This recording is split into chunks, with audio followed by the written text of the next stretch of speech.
Muy buenas noches y bienvenidos a Signo Pesos, la economía al alcance de su pantalla. Arrancamos directamente con los temas más relevantes porque durante la jornada de hoy tuvimos la oportunidad de dialogar con varios de los personajes más influyentes en nuestra economía. En primer lugar, nuestra compañera Sol Suárez tuvo una charla, una entrevista muy interesante con el nuevo ministro de Hacienda de Colombia, quien se posiciona la próxima semana, con el doctor Ricardo Bonilla. Veamos esta entrevista. ¿Cómo le fue en la reunión? ¿Qué pasó adentro? La reunión es una reunión de empezar a socializar temas. Yo me posesiono el 1 de mayo y empiezo a actuar de lleno el 2 de mayo, que tengo que ir al Congreso. Pero por ahora es un proceso de socialización. Esta mañana estoy hablando buena parte de la mañana con el ministro Campo y reuniendo información y vamos a hacer un empalme. Bueno, ministro, usted recibe pues un país con unas cifras un poco complicadas. Lo primero que hace el ministro Campo al despedirse es decirle al país, y a usted también le hizo un llamado, que por favor se mantenga la confianza inversionista, no solamente a nivel nacional y a nivel extranjero. ¿Cómo va a hacer eso? ¿Cómo va a decirle al mundo y al país que su nombre realmente sí representa confianza inversionista?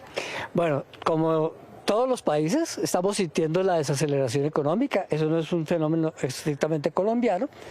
En Colombia le estamos sintiendo y sabemos que para salir de ella tenemos que hacer un programa de reactivación económica y que esa reactivación económica implica reindustrializar el país, a profundizar el programa agrario, y que eso no lo podemos hacer solo con inversión nacional. Eso es una actividad de común acuerdo entre el sector público y el sector privado, pero la iniciativa económica viene del sector privado y en ese sentido tenemos necesidad de fortalecer la inversión nacional acompañada de la inversión extranjera, con un ingrediente que es absolutamente esencial: que el país reciba transferencia tecnológica, no simplemente que recibamos los productos sin saber de qué tecnología viene, sino que asimilemos tecnología y con eso podamos empezar a construir el país del futuro, que es un país más industrial, más agrícola y que tengamos mayor capacidad productiva. Otro de los retos que usted tiene como ministro es respetar la regla fiscal, y pues todas estas peticiones que ha hecho el presidente Gustavo Petro en materia social son muy ambiciosas. ¿Usted va a seguir la línea de respetar esos números en la reforma laboral, en la pensional y en las peticiones sociales que tiene el presidente?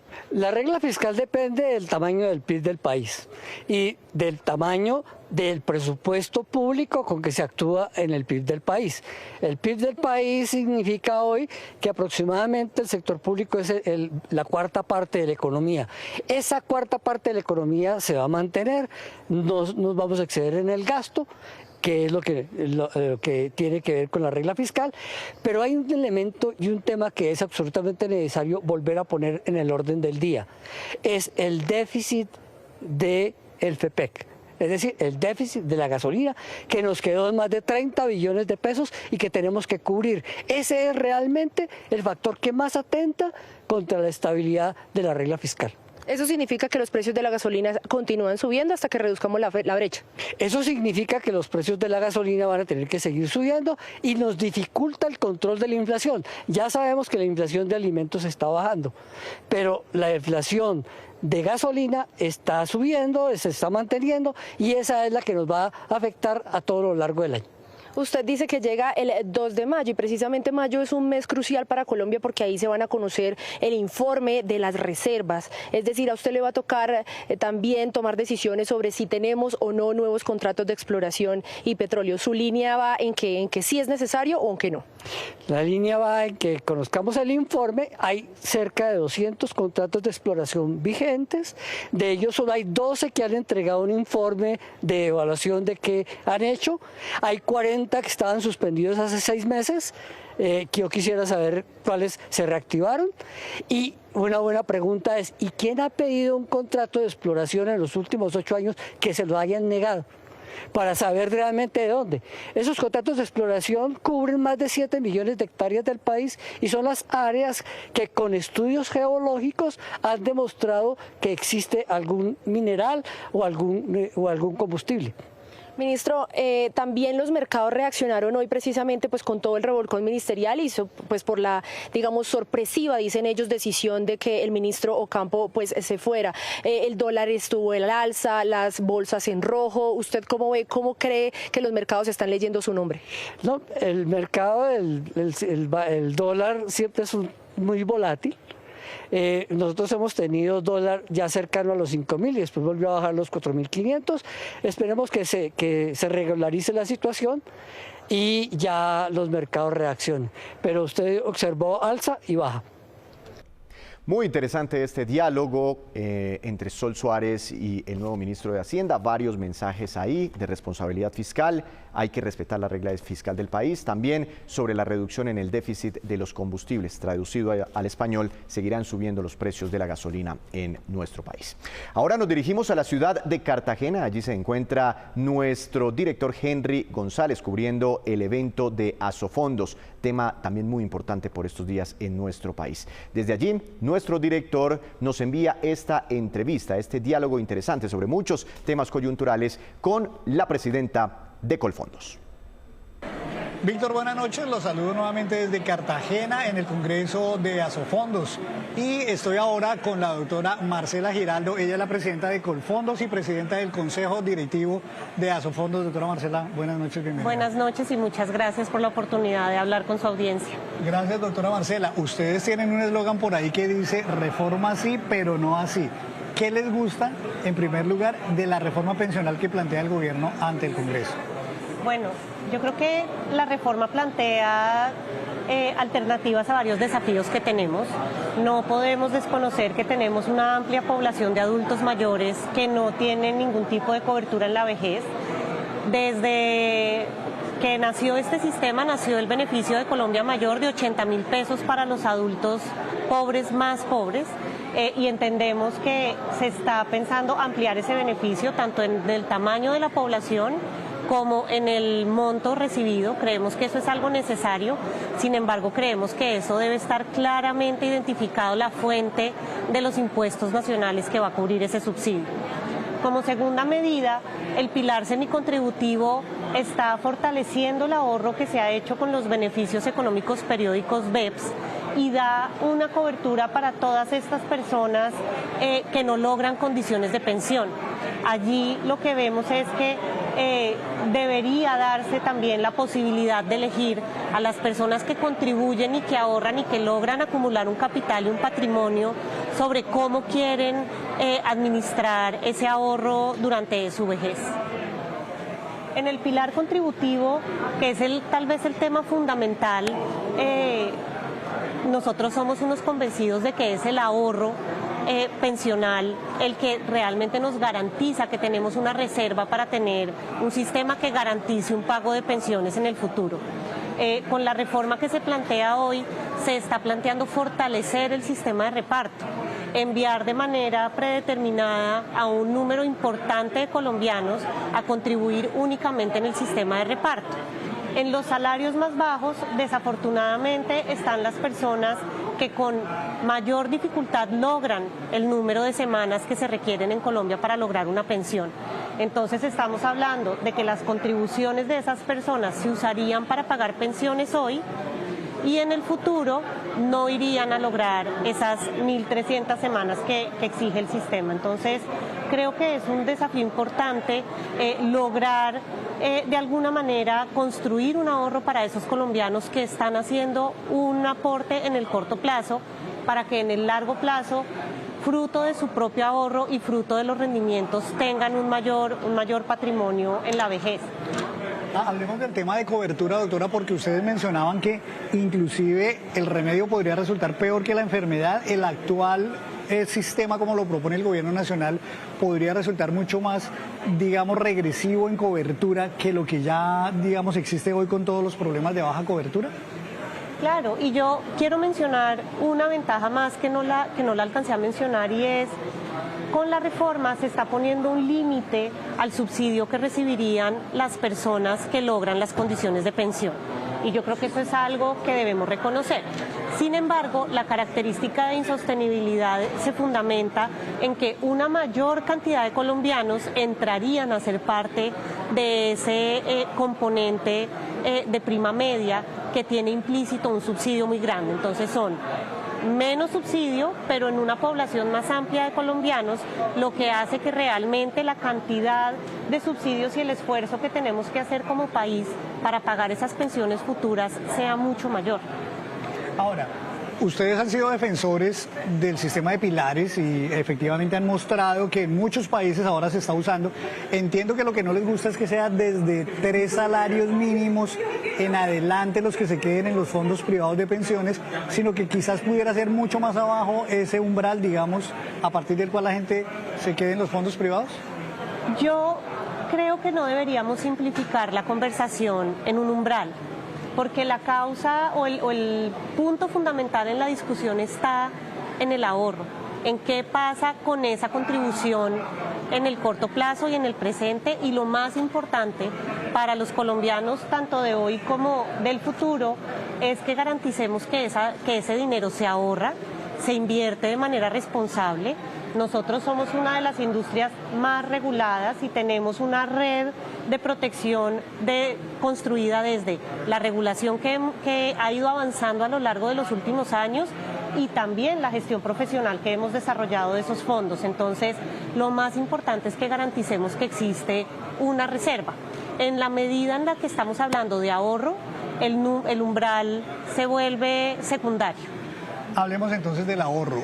En los últimos 30 años, los fondos privados de pensiones han logrado construir un ahorro, una reserva, como lo llaman también, de, si no estoy mal, 366 billones de pesos. En el último trimestre, solamente en el último trimestre se ganaron 18 billones de pesos de rendimientos para esos 18,5 tal vez millones de afiliados que ustedes tienen.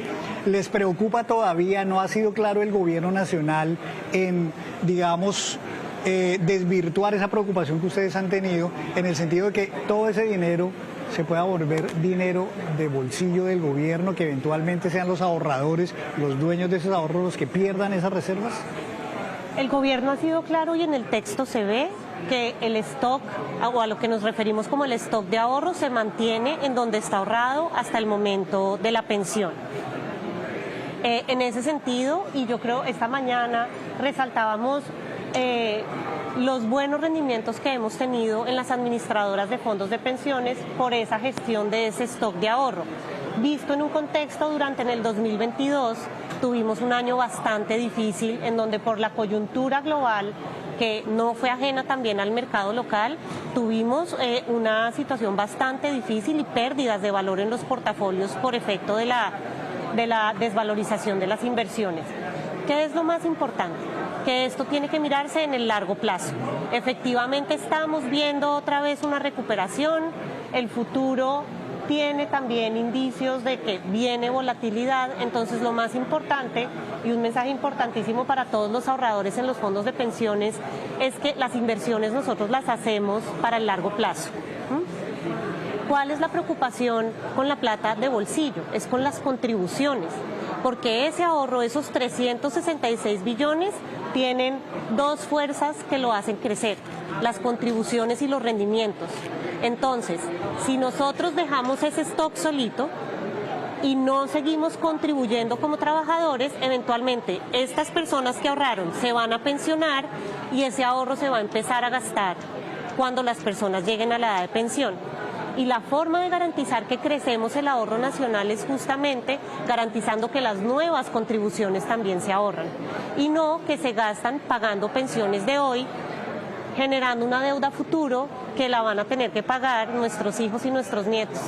Mencionaba usted hace un momento y también lo dijo en la presentación esta mañana, sobre las inversiones, sobre los rendimientos, sobre la volatilidad de los mercados. Hablando de mercados, ¿por qué ustedes sienten una gran preocupación sobre el golpe que la reforma pensional podría significar sobre el mercado de capitales y el papel tan importante que han jugado las AFPs en ese mercado de capitales en Colombia? El mercado de capitales depende de unos equilibrios digamos, bastante delicados y lo que fundamenta realmente que al mercado de capitales, que tiene muchos componentes, le vaya bien es la confianza de los inversionistas. que van a invertir en deuda pública, que van a invertir en nuestro mercado de acciones, que van a llegar a invertir en deuda privada. Entonces, al final, lo que nosotros hemos demostrado a lo largo de estos últimos años es que los fondos de pensiones, con su estrategia de gestión activa, han logrado movilizar ese mercado de capitales, pero debería crecer más. El mercado de capitales en Colombia todavía está en una etapa de desarrollo y definitivamente tener más ahorro local, no solamente demostrando confianza que tienen los mismos colombianos en su país, sino también generando confianza de los inversionistas extranjeros que quieran venir a invertir en Colombia, es algo a lo que tenemos que apuntarle con esta reforma. Y hablando de inversionistas extranjeros que quieran venir a invertir en Colombia, ¿qué tanto clima de inversión, qué tanta tranquilidad a ese mercado de inversión cree usted que le genere el nuevo ministro Ricardo Bonilla? Porque pues con él ha habido como un poco de imágenes contradictorias, digamos, ahora que se conoció de su nombramiento como nuevo ministro de Hacienda. ¿Qué percepción tienen ustedes sobre él? Bueno, el ministro Bonilla, primero quiero felicitarlo y desearle muchísimos éxitos. Creo que a todos en Colombia nos va bien si al ministro Bonilla le va bien. Y nosotros siempre hemos tenido una excelente relación con el Ministerio de Hacienda. Es importante entender que en esa institucionalidad el Ministerio de Hacienda siempre ha mantenido la puerta abierta para escuchar a los inversionistas institucionales y ahora estamos entonces todos muy pendientes de ponernos manos a la obra con el ministro. Claramente, y con tantas diferencias que hay sobre esta visión, digamos, de lo que debe ser un sistema pensional adecuado en Colombia, ustedes, digamos, están buscando cómo concertar cambios a la reforma, al texto y al articulado. ¿Creen ustedes que con él puede ser un poco más fácil sentarse, dialogar, exponerle todas las preocupaciones que ustedes tienen? ¿Sienten que él los podría escuchar o tienen la percepción de que de pronto él, acordémonos que él fue el autor intelectual, digamos, del articulado de alguna manera desde que estaba en campaña, si eventualmente con él puede ser incluso más difícil? Bueno, el ministro Bonilla, el anuncio es bastante reciente, todavía no hemos tenido acercamientos con él en el marco de empezar a conversar acerca de la reforma, del texto como fue radicado. Creo que es algo que viene hacia adelante. A nosotros nos interesa sobre todo que como país podamos hacer las cuentas muy bien. El ministro Bonilla participó hace algunas semanas en un panel en Asobancaria, él como presidente de Findeter, y él conoce bastante bien las cifras de este sistema, cuánto se recauda, cuánto se gasta. Él ha sido también bastante enfático en levantar la voz acerca de algunos regímenes anteriores que siguen vivos y que tienen características o muchas dificultades de sostenibilidad financiera hacia adelante. Entonces yo tengo confianza en que el ministro Bonilla, en su conocimiento técnico del sistema, va a tener un diálogo abierto con nosotros acerca de cómo podemos tener la mejor reforma posible y la que sea mejor para los trabajadores colombianos. Una última pregunta, doctora Marcela. ¿Usted ve viable, cree posible que la reforma pudieran, digamos, en aras de un mejor consenso, retirarla, concertarla mejor con los sectores institucionales y volverla a presentar? Ay, no, ahí sí me está corchando usted. Yo entiendo que la reforma debe seguir su trámite y cualquier decisión que se tome debe ser una decisión del gobierno. Muy bien, doctora Marcela, muchas gracias por estar en Signo Pesos. Muchas gracias. Después de esta entrevista hacemos nuestra primera pausa, pero al regresar tenemos más opiniones, reacciones de todo lo que está sucediendo en nuestra economía con el presidente de Asofondos y también con el superintendente financiero de Colombia. Ya regresamos.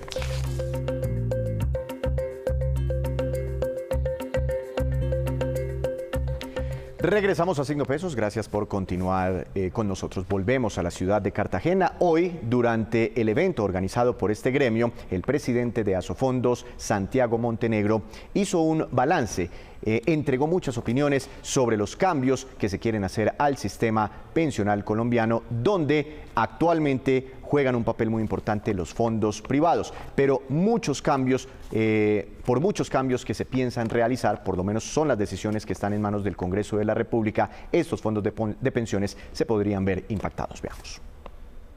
El cuidado de los mayores cuesta también mucha plata, ¿no? Y cada vez hay menos jóvenes para sostenerlos, ¿no? Hace 70 años a mediados del siglo pasado, había más de 11 trabajadores activos por cada adulto mayor, ¿no? Hoy hay solo 5. A mediados de este siglo serán solo 2. A finales del siglo serán solo 1, ¿no? Entonces, ustedes ya se pueden imaginar los retos que eso implica, ¿no? Para los sistemas de seguridad social, de todo, salud, cuidado, pero también pensiones. Y para el tipo de pensiones que necesitamos, ¿no? ¿Por qué? Porque en los sistemas de reparto o de prima media, como los llamamos acá, las pensiones se pagan directamente con las cotizaciones. No hay ahorro, no hay reservas, no hay fondo, ¿no?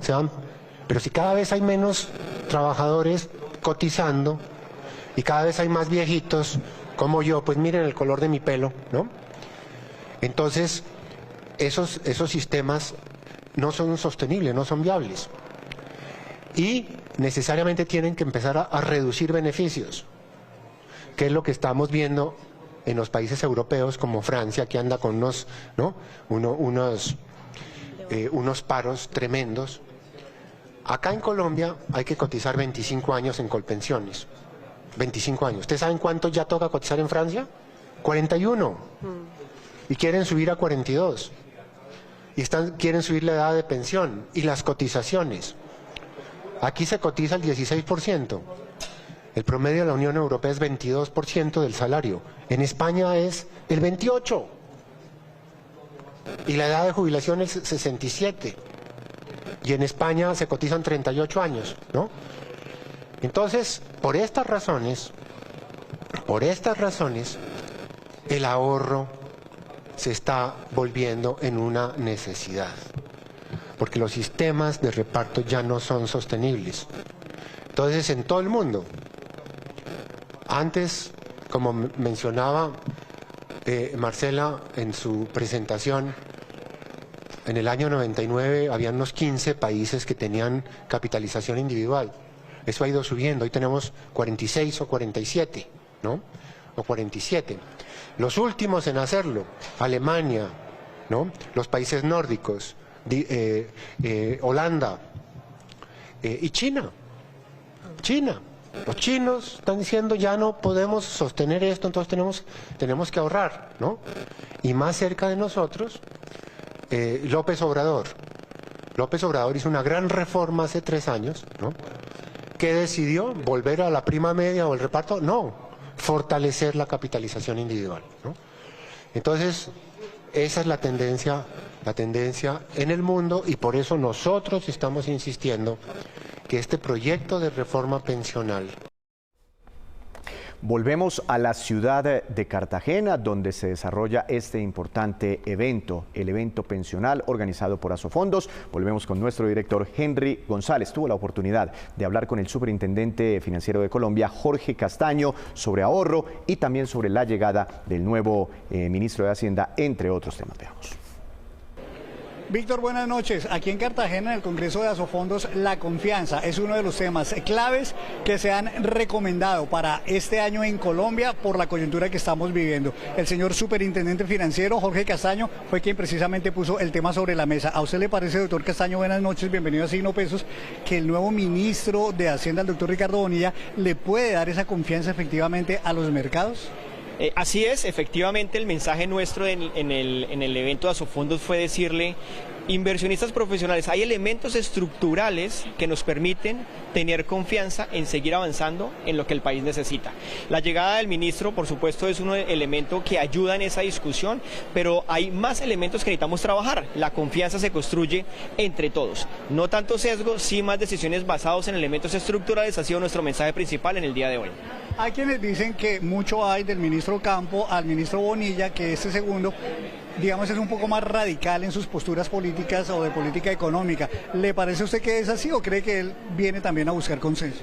En la experiencia que hemos tenido en el trabajo con el Ministerio de Hacienda, claramente existe una línea muy bien estructurada de lo que realmente se quiere hacer. Nosotros no esperamos cambios significativos en la tarea que hemos venido haciendo, así lo hemos entendido, tenemos todo el respaldo por parte del Gobierno Nacional en esta tarea, así que lo que tenemos es más bien que en lugar de preocuparnos, ocuparnos. Hablando ya de su presentación, usted puso un punto sobre la mesa y es la posibilidad de que el entorno colombiano durante este año lleve a que los colombianos tengan dificultades para pagar sus créditos, sus deudas ante el sistema financiero. ¿Cómo estamos hoy en esa materia? ¿Qué tan preocupante es hoy la situación? Así es, uno de los mensajes que hemos enviado es la coyuntura es compleja a nivel internacional y a nivel local y tenemos nuestros propios riesgos emergentes. La carga financiera de los hogares es una de ellas. Nosotros desde el año pasado hemos venido trabajando en conjunto con las otras autoridades, Banco de la República, Ministerio de Hacienda, en el sentido de enviar el mensaje de no es buena idea endeudarse más de lo que usted puede o tiene capacidad de pagar. Hemos visto, por supuesto, que ante un escenario de altas tasas de interés, de una inflación que resulta ser persistente, pero que esperamos que ya empiece a corregir, pues la carga financiera, la parte del ingreso mensual que un colombiano utiliza para pagar sus obligaciones ha venido aumentando. Entonces nuestra línea de trabajo ha sido cómo damos el espacio suficiente para que las entidades, los deudores, etcétera, no solamente generen obligaciones nuevas, sino que esas obligaciones nuevas se generen a quien las pueda pagar adecuadamente. Y ese ha sido un poco nuestro mensaje. Tenemos un comportamiento, hoy por hoy el saldo de cartera del sistema financiero está cercano a los 675 billones de pesos y de esos 675 billones de pesos el 4.1% tiene o presenta una altura de mora mayor a 30 días. No significa que los deudores no estén pagando. En Colombia los deudores son muy buenas pagas. Lo que estamos viendo es que se necesita acompañar y gestionar de manera anticipativa, de manera proactiva para que los deudores que empiezan a sentir algún tipo de dificultad, la mejor alternativa que se le pueda presentar es acercarse a su entidad financiera y definir las condiciones de cómo se están pagando esos créditos, pensando un poco en su sostenibilidad en el largo plazo. Con la alta inflación que todavía persiste en Colombia, aun cuando ya estemos tocando un techo, con las altas tasas de interés y con, digamos, ese entorno difícil este año de desaceleración económica, ¿cree usted que ese 4.1% de cartera morosa puede crecer muy rápido a niveles ya que sean alarmantes este año en Colombia? Las expectativas que tiene la superintendencia es que converjamos a lo que históricamente hemos tenido, que es un número mucho más cercano a un 5%. Desde el año pasado preparamos a las entidades financieras precisamente para tener capacidad de absorción de ese choque. ¿Cómo las preparamos? Retención de utilidades. Cerca del 60% de las utilidades del año 2022 se retuvieron dentro de las entidades para ser capitalizadas. Además, ordenamos unas provisiones adicionales que le permiten de alguna forma mantener una estabilidad en los balances y además de esto las medidas estructurales que siempre han existido.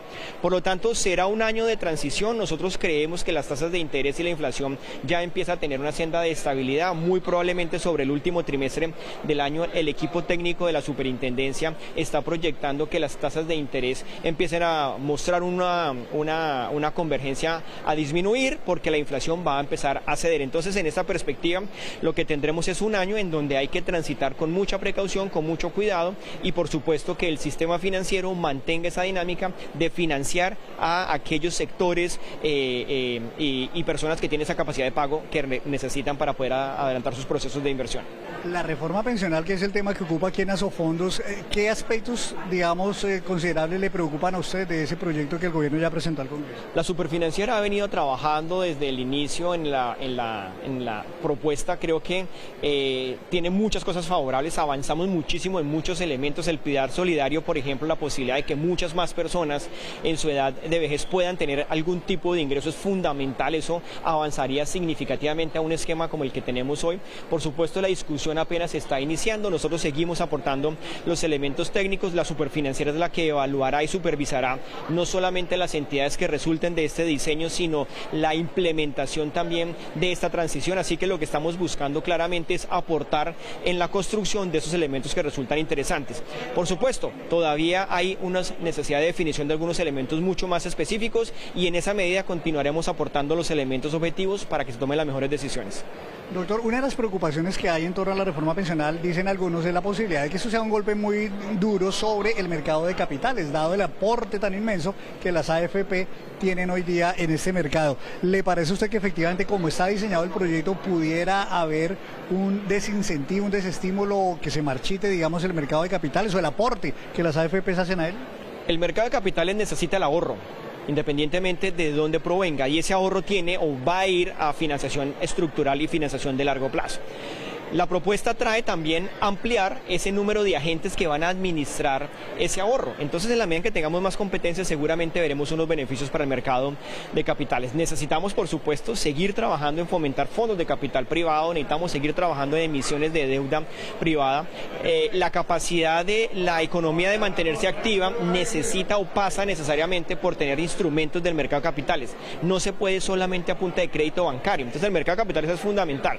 ¿De qué dependerá? También dependerá del umbral que se defina en el Congreso de la República, de cómo se va a administrar ese ahorro en el fondo que va a recibir de alguna manera los traslados de los activos que respaldan esos traslados. Entonces creo que todavía la propuesta le falta terminar de generar algunos elementos, pero es clarísimo tanto para el Ministerio de Hacienda como para la Superintendencia Financiera la trascendencia que tienen los mercados de capitales, y hacerlo de la mejor forma es lo más conveniente. Una última pregunta sobre el tema de la reforma pensional, y es ese umbral, digamos, de los 3 salarios mínimos a partir del cual quedaría la gente en los fondos privados, pero de ahí para abajo todo el mundo para Colpensiones. ¿Le gusta ese umbral de 3 salarios mínimos o cree que debería ser más bajo como muchos proponen? Pues realmente no es un tema de gusto, es un tema de números, y los números hay que tratar de entenderlos muy bien.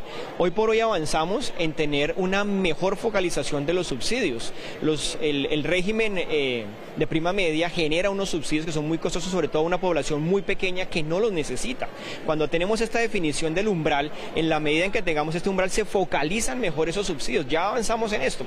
Si es más conveniente un 3, un 2, los números nos lo van a decir, hay que revisar las cuentas, pero claramente esta discusión hay que darla en el Congreso para poder tener la tranquilidad que sea lo más transparente y lo más claro posible para la conveniencia del país. Una última pregunta, doctor Castaño, y es, ahora que estamos en época de cambios, usted lleva 6 años en la superintendencia y ha sido aplaudido en muchos escenarios. ¿Tenemos superintendente financiero Jorge Castaño para rato?